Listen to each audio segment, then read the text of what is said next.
we're going to have Jeremy and John come up. As I said, NetBox has been a common theme throughout the past 24 hours. And they're going to talk a bit about data and the importance of data for network automation, specifically how NetBox can be leveraged and really add value to network automation deployments across a variety of deployment tools. So, the moment we've all been waiting for, what the heck is NetBox? Jeremy and I were talking yesterday. It's very apparent to us that NetBox is a lot more popular than either of us had realized. So I'm just curious, how many people prior to yesterday have at least heard of NetBox? Wow, okay. How many people are using it in production? Okay, cool. So today we're gonna talk about this, NetBox in the context of a source of truth. And the title is Automation Transformation Phase 0, and really the point we're trying to get here is, there was a point made yesterday that a lot of people are still in that step where they're doing scripting, so basic scripting. When you start to get into the phase where you're talking about developing a plan around network automation, and coming up with what your transformation methodology looks like, this concept of a source of truth is really important because data is the key to good automation at scale. So who are we? I'm John Anderson. I'm a network automation engineer at Network to Code. I'm also one of the core maintainers of NetBox, and I've been in the networking industry a few years, simultaneously in software engineering. So I really consider myself like a software engineer with a skill set in network engineering. I spent some time in higher ed, doing some networking there and a lot of automation. And here I am today. And I'm Jeremy Stretch. I've been at DigitalOcean almost 5 years now. Lead maintainer of NetBox. It's been kind of my bread and butter for the last couple of years. I'm the manager of what we call our network development team at DigitalOcean. So my background's in network engineering. As we identified the greater and greater need to automate at DO, we decided to split our engineering team into engineering and operations on one side and then development on the other side. So we actually have, I'm one of 4 network developers at DO that work primarily on network automation in support of engineering and operations. All right, so what are we going to do today? It's kind of a two-phase approach here. So I'm going to take the first half of the presentation, and what I'm going to talk about is introducing this, what I call the data truth problem. And then I'm going to make, based off of that premise, a use case for deploying what we call a source of truth. Then I'm going to explain the concept of a network data model, which is really how a source of truth leverages the data, how it models it. Then I'm going to hand the presentation over back to Jeremy, and he's going to talk about how NetBox attacks some of these problems, how it can be used to solve some of these issues. So what is the data truth problem? So as I mentioned, when you get into this automation transformation, data is key because automation really is based off of all of the data that you have about your network. So we get into these concepts of intended versus actual state, what a source of truth really does, and we'll get into this into a minute, is it really tracks what the intended state is, not the actual state. So that the data is key because that source of truth is tracking what you want your network to be. And so the whole goal of this is to avoid these situations. So data lives everywhere. So as we all know in enterprises or larger organizations, we've got multiple disparate systems spread across the landscape.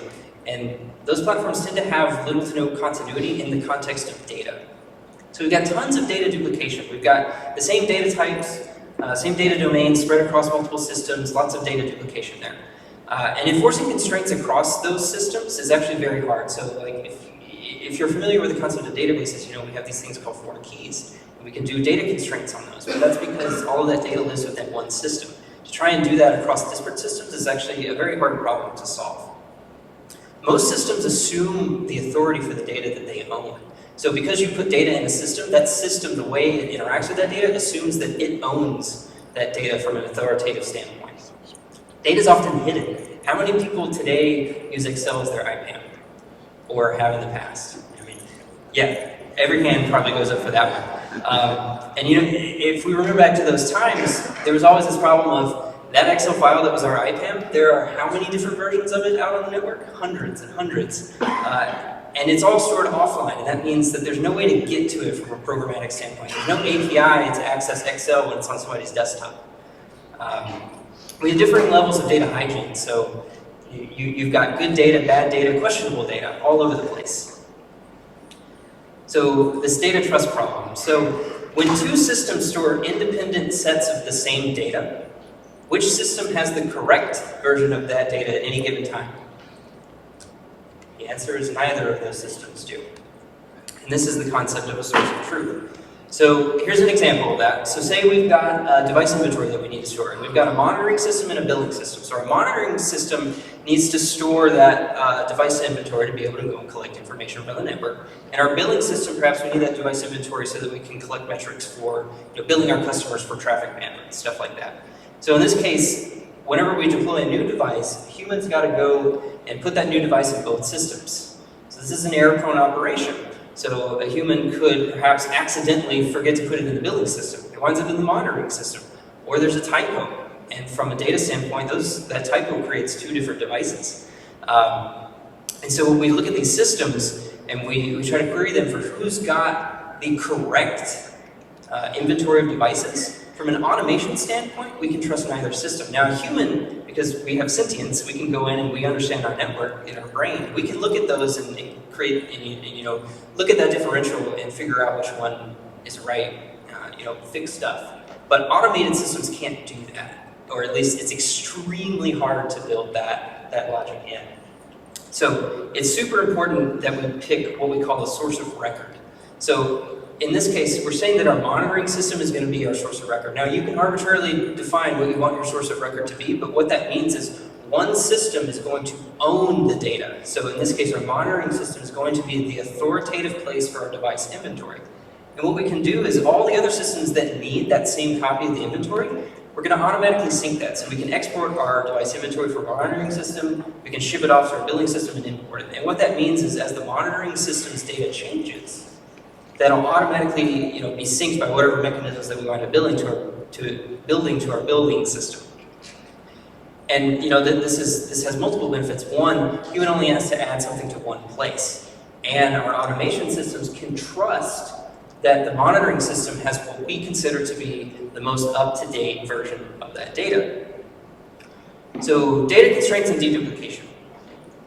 So in this case, I'm talking about site codes. So say in our monitoring system, as it stands today, we're using FAA site codes, LAX, MIA, CHS, stuff like that. In our billing system, we're using full city names.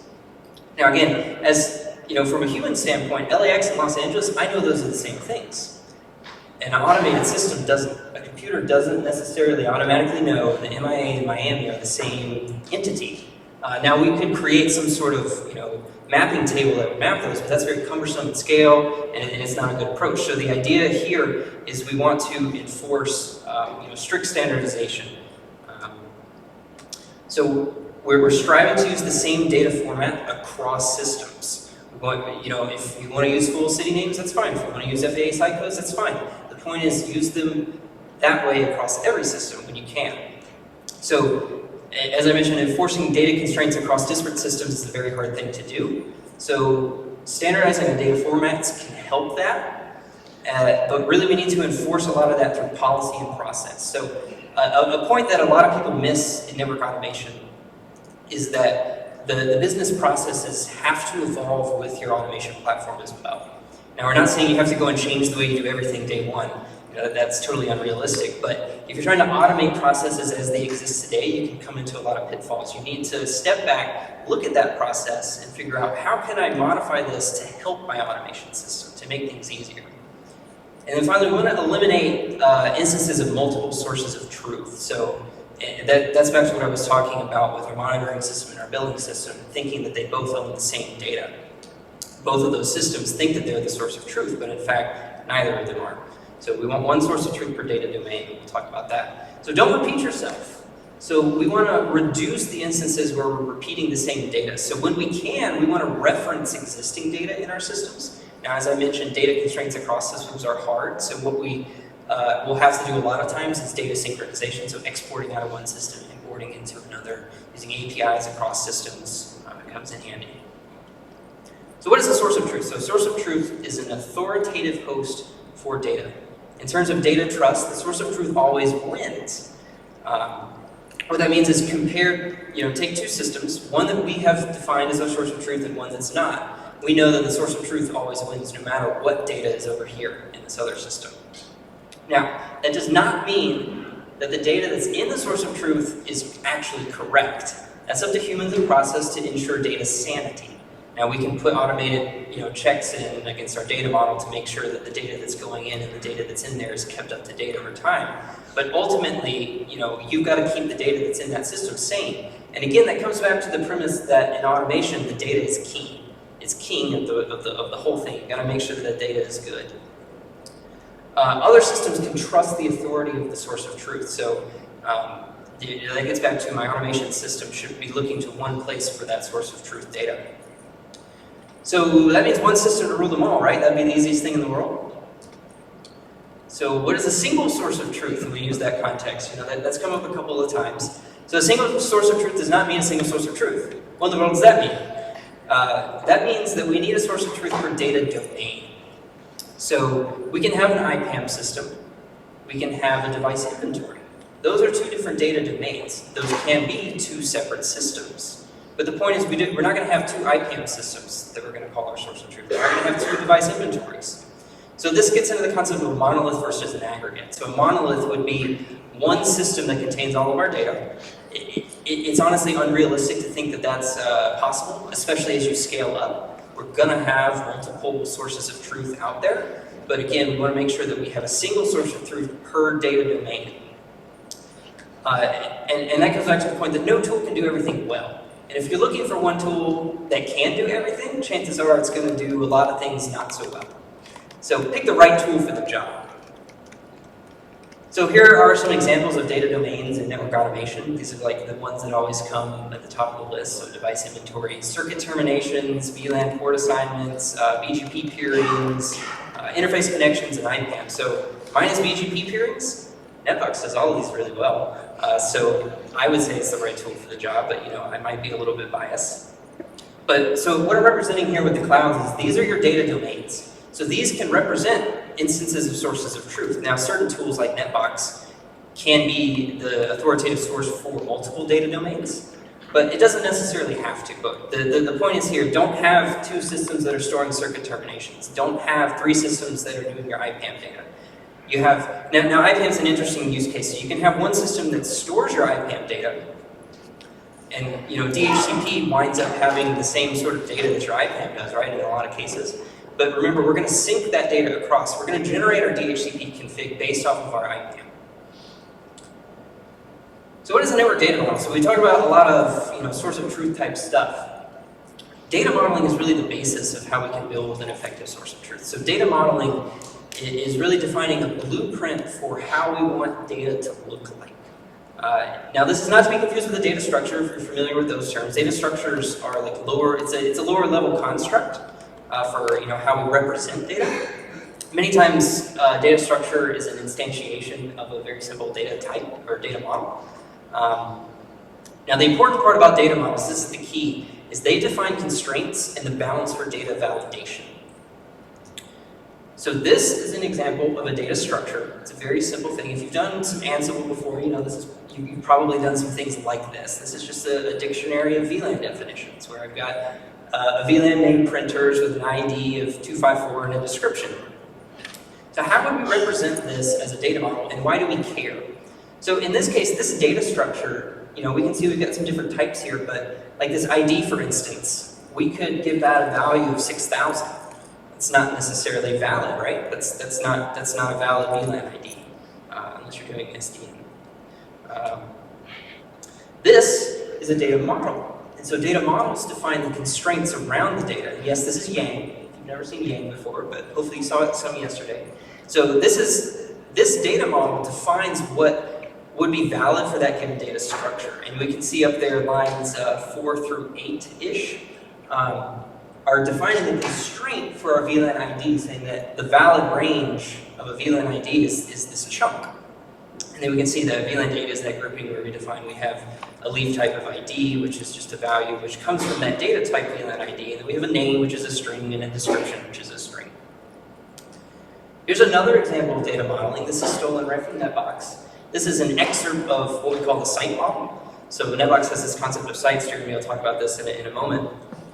But what you're looking at right here is some Python code that defines a Django, what's called model. Django is a web framework. Django is what NetBox is based off of.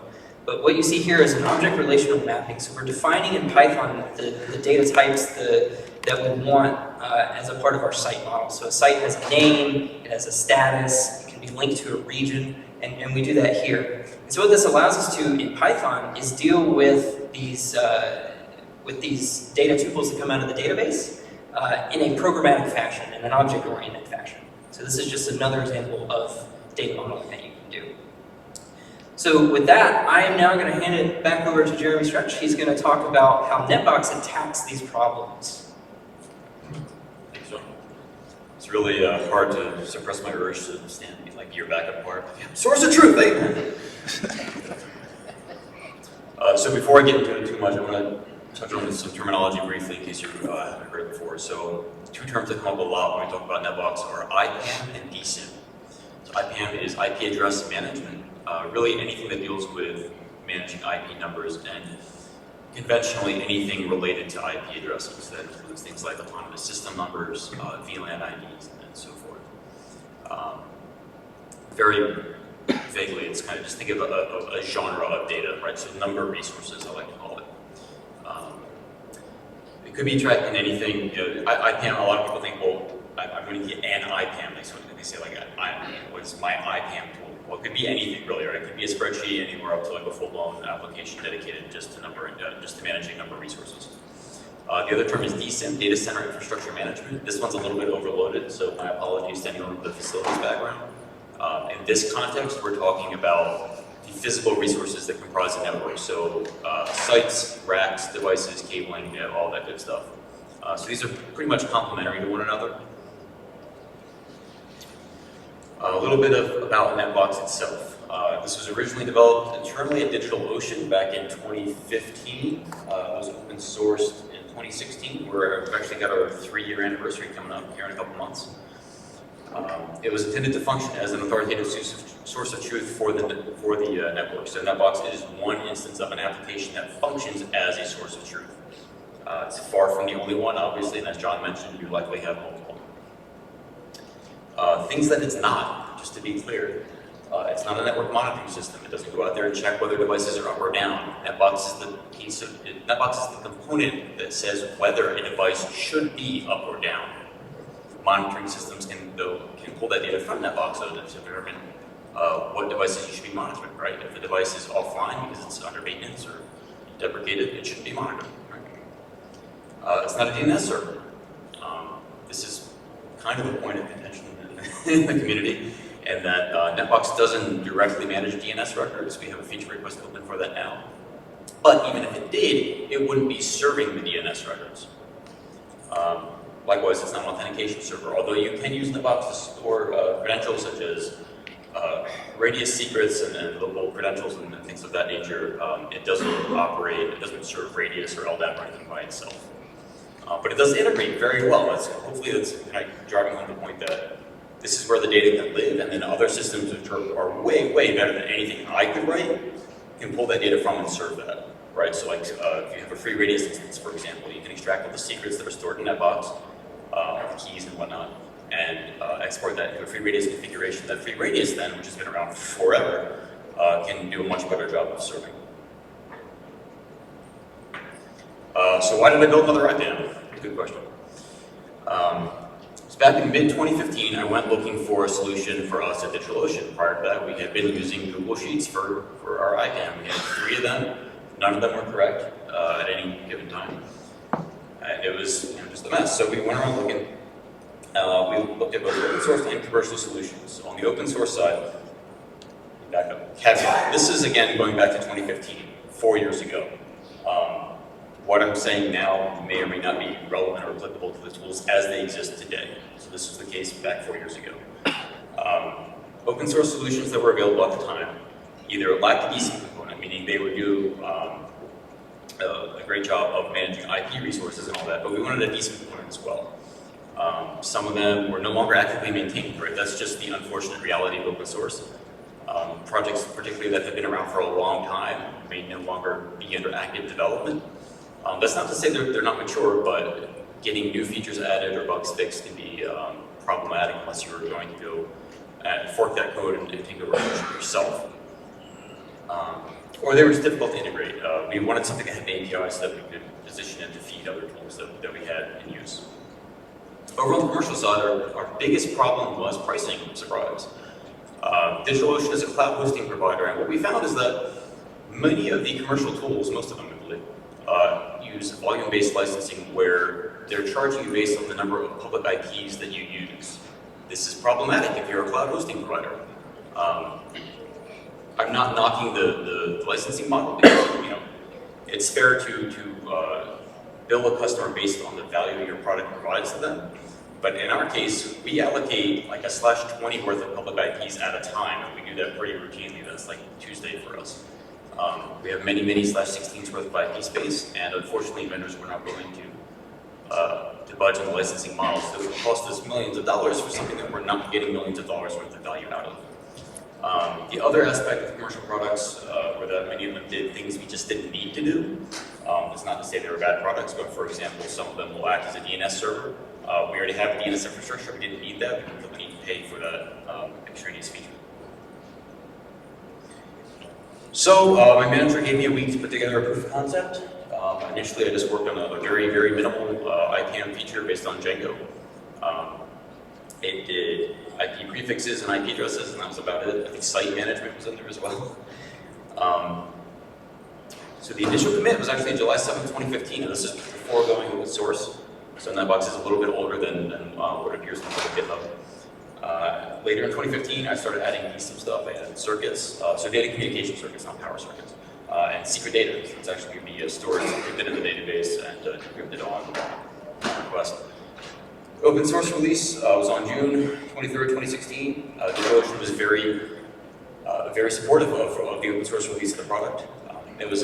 People were a little nervous at the time, I think, because it was really our first open source project, so there was no process. I kind of helped establish a process for releasing things as open source. And the public repo goes back as far as February 2016. Everything before that, I was way too embarrassed to publish it. It's grown crazy in the last 3 years, way more than I ever expected. Today we've got over 5,000 stars on GitHub, 3,000 plus commits, 970 some forks, I think. It's a little frustrating because I don't actually have good numbers on how many people use NetBox because we don't have the ability to gather those statistics from end users, obviously. So we kind of wing it and we estimate based on GitHub activity. I won't go through all this, but a real quick history just so you can see how the tool has grown. Back in May 2017 was version 2.0.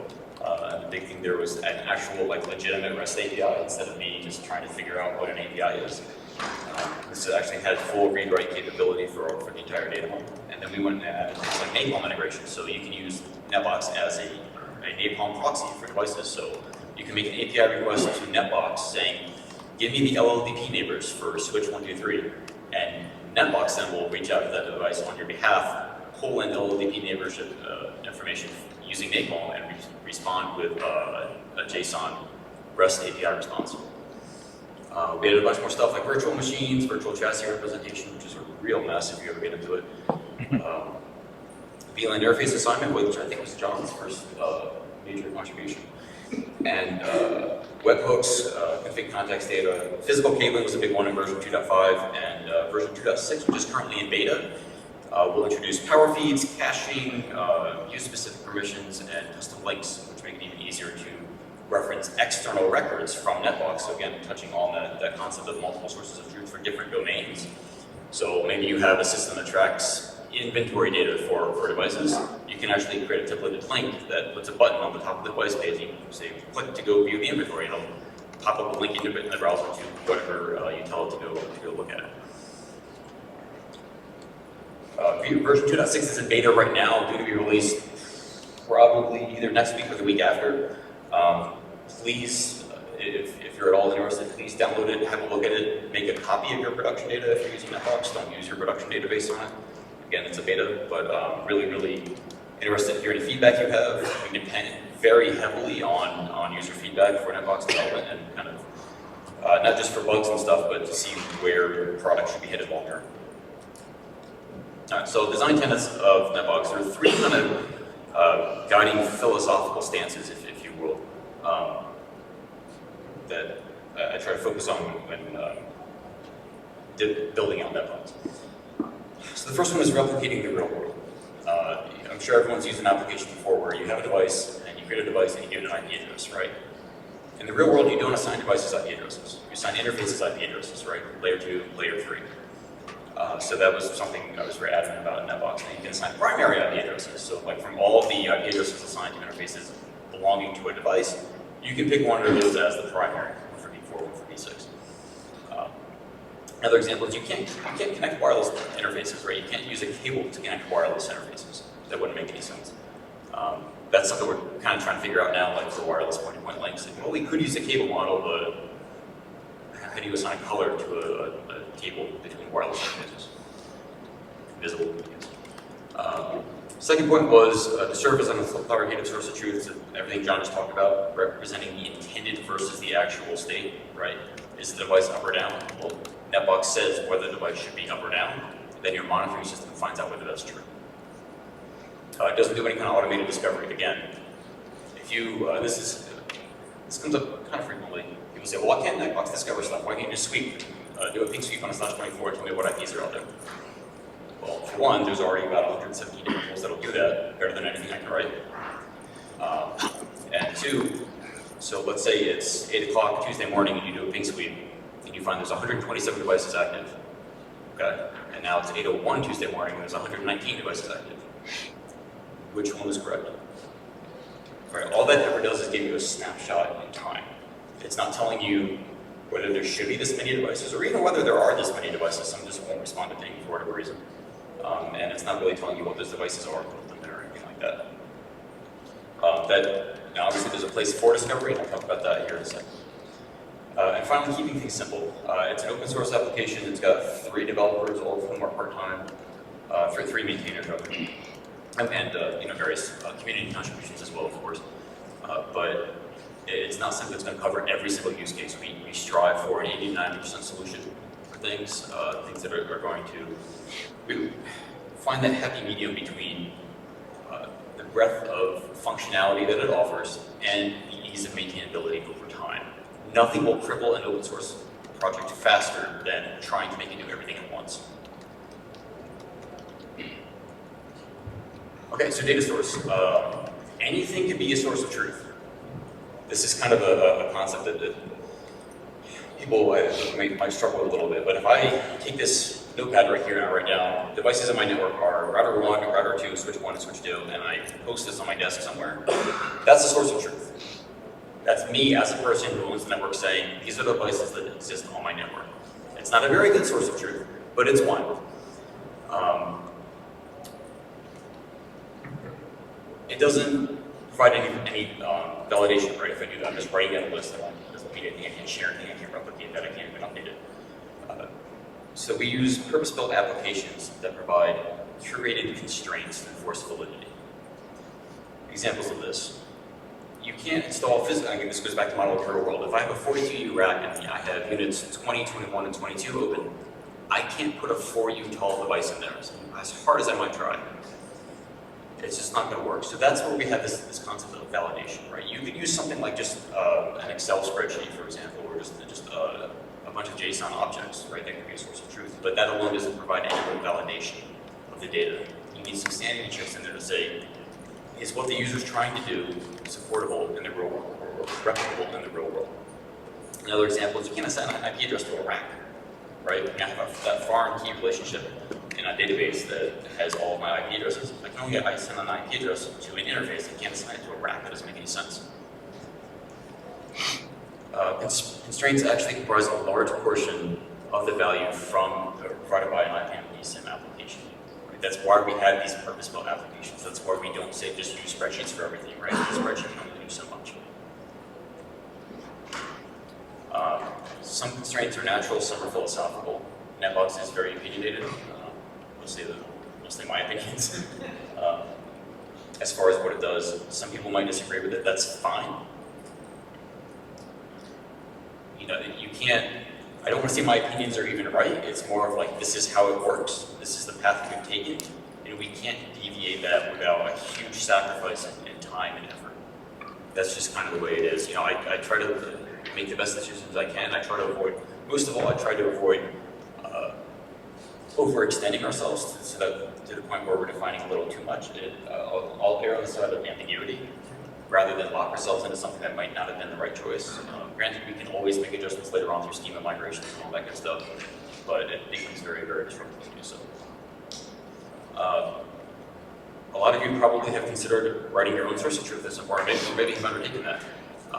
It can be, it's very easy to think, oh, well, let me just write a system for racking devices, for example, but it can be a lot harder than you might initially consider. So real quick, I'll run through some of the challenges I encountered with data modeling in NetBox, just to give you some real-world examples of what I'm talking about. All right, so first problem, how do we keep a hierarchy with thousands of prefixes accurately organized?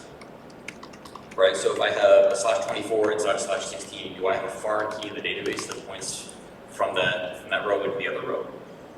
No, I don't need that, right? That's actually, IP is its own hierarchy, right? That's what subnetting is. It's been around forever. Fortunately, Postgres and MySQL have, Postgres originally, I think MySQL introduced it relatively recently, native INET setter types that will actually store an IP address in there. So don't do something like store an IPv6 address as a string. Not that I've seen anyone do that, but yeah, they have actual types in there that allow you to organize or order values by their native formats. Okay, but then what about like VRFs, right? What if I have multiple routing tables? What if I have multiple prefixes that overlap? And what if they overlap within a VRF or within the global table? Right? How do I model the global table as a VRF? This is a valid use case, right? A service provider, especially with managed service providers, MSPs, they very often, I used to work for an MSP, we very often had customers with overlapping IP space. So the solution in that case is allow users to toggle that on each VRF instance. Allow, in NetBox you can toggle the enforcement of unique IP space. But then that kind of introduces another problem, because if I'm looking at the hierarchy within the global table, and I have a /8 in my global table, and I have two overlapping /16s in different VRFs, how do I show that? Right, these are the kind of like really, once you sit back and think about it and actually try to implement this stuff, the kind of stuff that you run into. I don't have a great solution for that yet, by the way.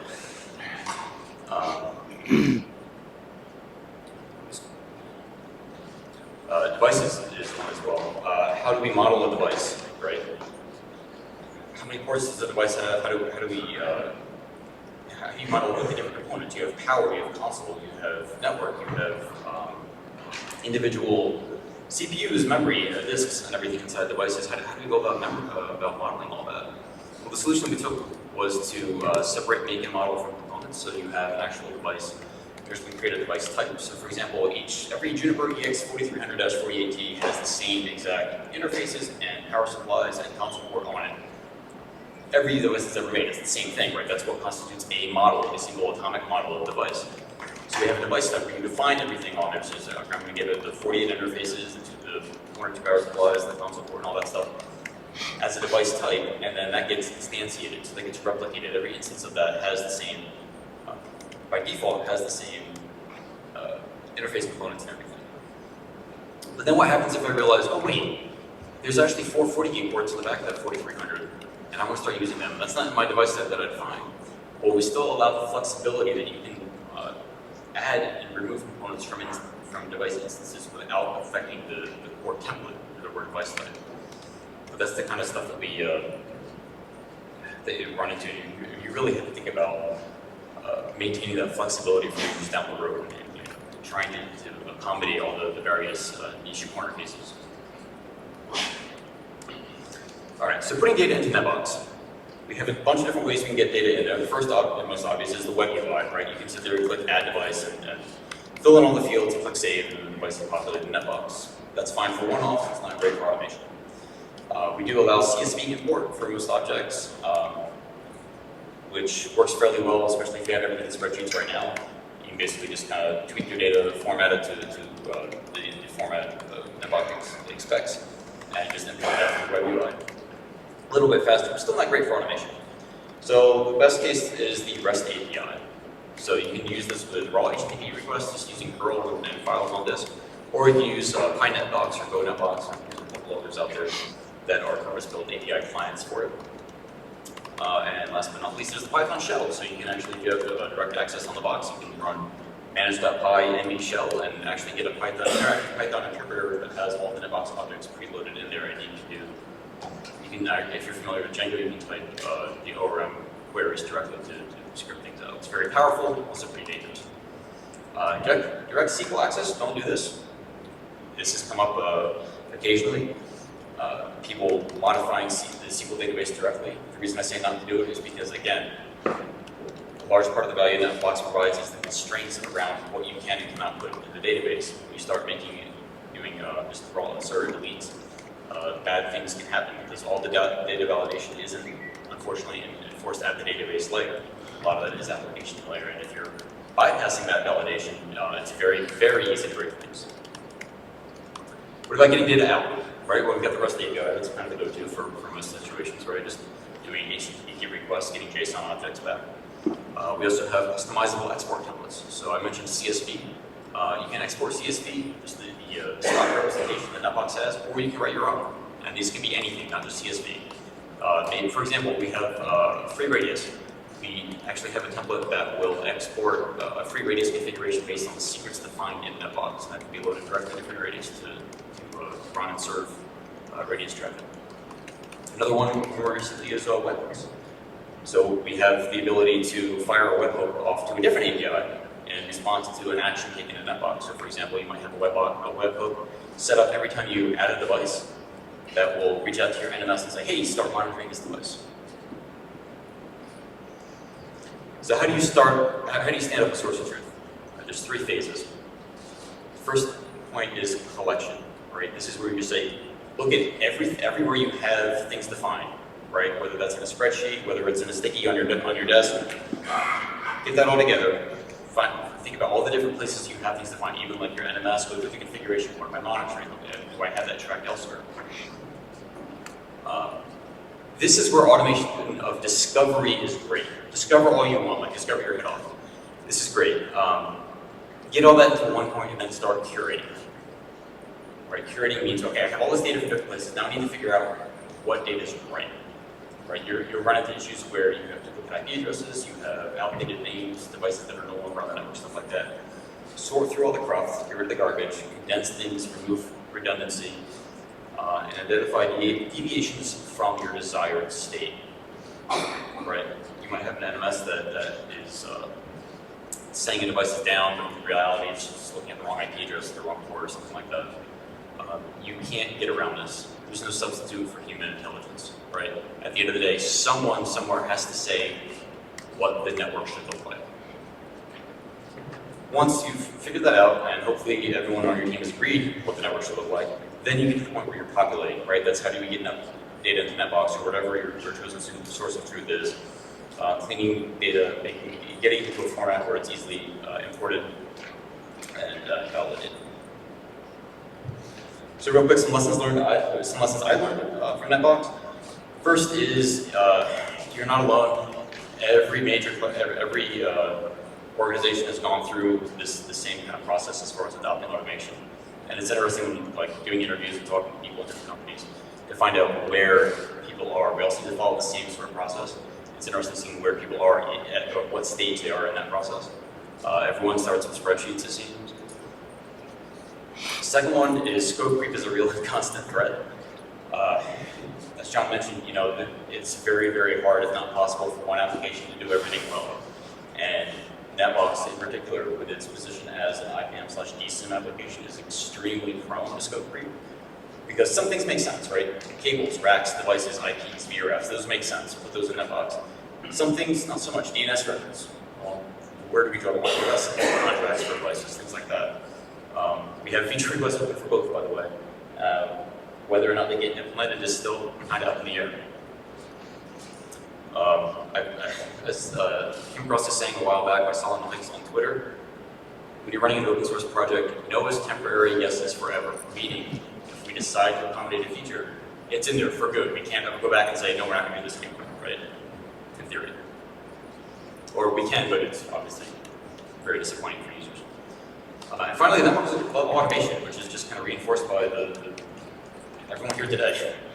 I've been just blown away by how many people have adopted NetBox. Just watching the talks yesterday, how many times the little NetBox logo pops up in the talks is kind of freaking me out. But the stuff we've seen come out of the community, like the Network to Code Slack has, I don't know how many thousands of people on it now, which is just insane. And dozens or hundreds more join each week. We've seen Ansible playbooks, Docker containers, API scripts, notebooks, everything that people are doing. Like, we're jumping all over this stuff, and it's really exciting to see. So some links here. The NetBox source code is published under the DigitalOcean organization on github.com, DigitalOcean/NetBox. The documentation is on readthedocs.io, and we have a mailing list as well as a presence on the Network Code Slack. So for anyone that has heard of NetBox and perhaps is interested in learning some more, Network to Code is offering some training in September. These are going to be 2 one-day courses, and they're going to be virtual on WebEx. No travel involved. Can make that very accessible for everyone. So the first one going to be on the 24th. This is going to be getting started with NetBox. So we're going to do a deep dive into the full data model of NetBox and go over all the different features that it offers. So that is definitely going to be geared towards people that are not using it today, or maybe have only played with it a little bit and are very interested in it. The second one on the next day is going to be network automation use cases with NetBox. This is definitely, obviously for the people that attended the first day course, but definitely for people that are maybe using it in production or want to use it in some more network automation, focused avenues. So we're going to go over some actual use cases of how you can use NetBox in your network automation platforms. So visit our website, network2go.com for more details, and you can register there. So now we'll open the floor to some questions. Yes. Yeah. So I suspect I know the answer, but I shall ask it anyway. But do you have any recommendations? Well, let me preface this by saying, inevitably your business has some business logic that you kind of would love to just bake into NetBox, right? And obviously, as you said, like you can't, yes, it's permanent. You can't put some random company's business logic into it. With that being said, do you have any best practices, thoughts, cares, concerns, anything about extending NetBox for your personal implementation? So the question was about whether just different approaches for extending NetBox to accommodate custom business logic. Yeah, I mean, if you look at GitHub, we've got quite a number of forks. People are obviously doing this. I don't have any problem with it. The main thing I'm caution against, obviously, is once you fork something, you're responsible for maintaining that, right? Keeping up with newer releases. Otherwise, you get locked into an old release and miss out on new features and bug fixes, obviously. There's different thoughts around that as far as the implementation of business logic specifically. I don't think we've done anything real concrete around that. We're always open to suggestions. We've got something like 150 issues open on our backlog right now that we try to go through. People make different. I'll give you one example real quick. So we have a feature request right now to allow non-unique device names, which technically we do now because we support non-named devices. But there's a lot of varying opinions about that. Like some people say, well, all my devices are named uniquely. I want that enforced globally. Other people say, well, no, we have like router 1 at every device, or at every site rather. So there's distinctions there, and then it becomes like, well, why don't we make it cloud global? It's like, well, then we have to accommodate that in the database schema. It becomes a very, kind of a rabbit hole to go down. But I don't have any great answers for that, but it's something we're always struggling with. But if you do have a case where I'll ask that if you have a case where you want to implement a specific piece of logic, open a feature request, and we'll talk about it for sure. So, to cover those use cases, have you considered a plugin framework for making it easily extensible without switching the core so that people can insert their business logic without creating a real fork? All right. So the question was, have we considered like a plugin framework?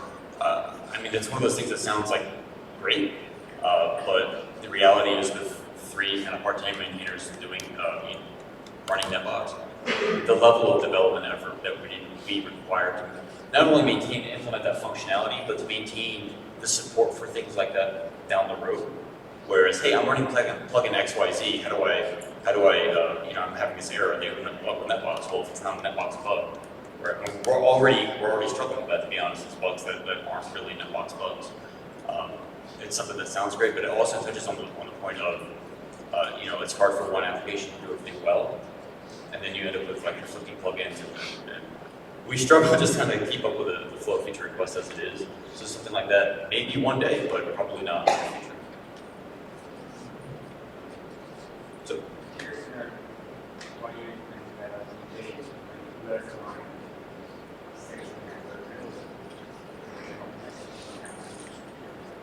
sure. So the question was, curious to know why we implemented the LLDP napalm proxy, because it blurs the line between desired and operational state. Right, that's convenience. So when I said NetBox can tell you the LLDP neighbors of the device, for example, really it can use any napalm method. So whether it's get facts, get LLDP, whatever, it's just a proxy. That's a convenience function that's built into NetBox.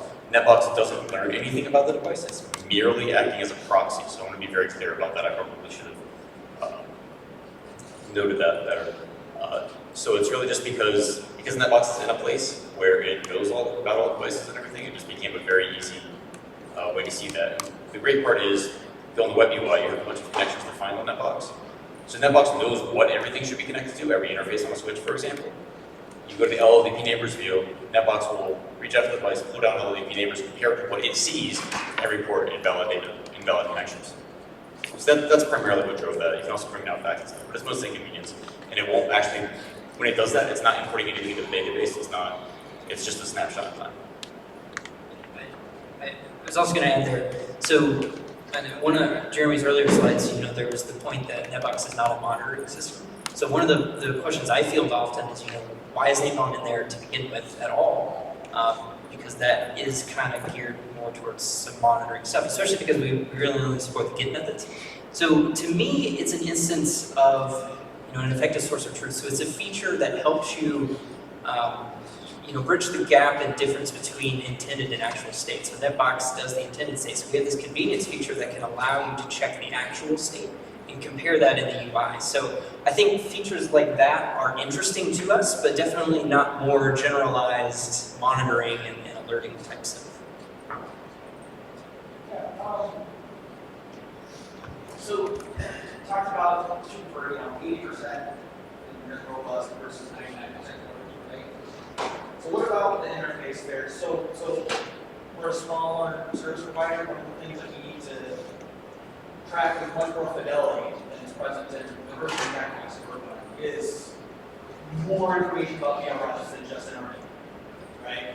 What is this route target for? If we are RFID factors, many RFID users. If we have an RFID scheme, all this stuff, right? So you've got to you want to put a lot of information in NetBox, right? So that NetBox is kind of grabs it. So this source can be we have this constant urge to just stuff more stuff in there. But then there's stuff that doesn't fit, right? Any advice for kind of managing those boundaries? I mean, is it should we just be content to just everything that's in that box? If it's not on a scale that demands custom, bespoke solutions, let's find people that have spreadsheets and have the address and information itself in that box, or how do you manage that? What's in Try to summarize that real quick. So the question is basically how do you manage what details get added into models within NetBox? Stuff that's appropriate to stay in either in this particular sort of right. How do you determine what's appropriate? Right. So like on VRF specifically, and one thing you touched on was like route target import and export tracking. Got a feature request open for that. I'm afraid that's the best answer I can give you on that right now. But as far as like other specific details, NetBox does allow you to create custom fields. I tell people to use them sparingly for performance reasons and just to avoid trying to capture too much stuff in there. you know, it's a constant battle. Again, I think scope creep is the number one threat. Is trying to figure out what makes sense to put in NetBox. It's not intended to be like an overall configuration management database, but you know, where's that line, right? So I mean, best I can offer you is you know, raise an issue on the, or raise the topic on the mailing list or as a feature request, and you know, we'll discuss it, see what makes sense. I can't even promise you we'll reach a conclusion on it. We have a lot of stuff that's been open for a couple of years, and unfortunately, a lot of it's just backlog. So I can give you like a better answer than that, without going into specifics, but we can talk later for sure. We have to wrap it up now, guys. We're going to our next session. We have a 15-minute break coming up in about 30 minutes, so we can continue with questions then. Okay. All right, thank you, guys.